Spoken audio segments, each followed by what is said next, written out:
Hello everyone and welcome back to our channel. If you haven't subscribed yet, please consider subscribing as this channel is dedicated to providing tricks you can use for analysis, and I assure you, you will surely learn one or two things from this channel. A lot of things, I'll say. Now, let's get started to what we have for today. Today we are looking at how to merge cells. In one of our previous videos, we saw how we can format our cells, increasing the size of the cell, as like the height as well as the width. I will show you an instance. For example, if I select this cell A and come to my format here, I can select row and decide I want to make my row size 100, the height of the row 100. And it will be 100. I can also decide I want the width to be 100 as well. And here I have made the width 100.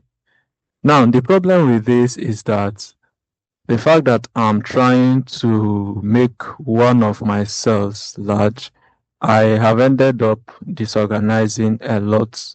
And if that is the case and we just want a portion of our sheet to contain cells that are merged together without affecting other parts, we are going to use a method known as merging of cells. So this merging of cells involves just selecting the very portions that you need, so it doesn't affect other portions of the sheet. Let's take, for example, we want to select from A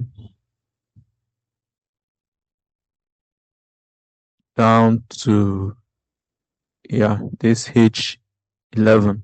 So from A1 to H11, if we select this, this is just what we want to merge.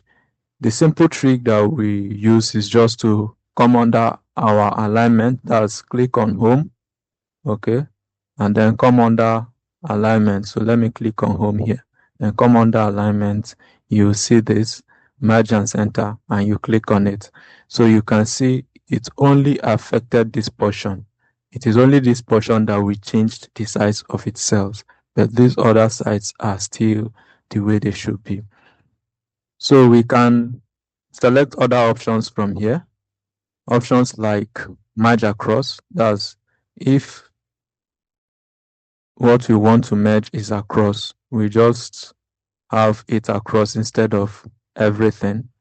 And then we can also select merge cells.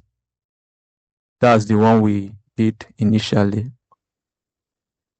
Center, or we even remove everything completely by using Unmerge cells. So this is just a simple trick. You may need it when you are doing your analysis, and I just felt I should show you how to easily do this. Thank you so much for turning up, and this will be the end of our video for today. Please like the video so that others can see and also learn from it, and subscribe to the channel so that the channel can grow. I'll see you in the next one.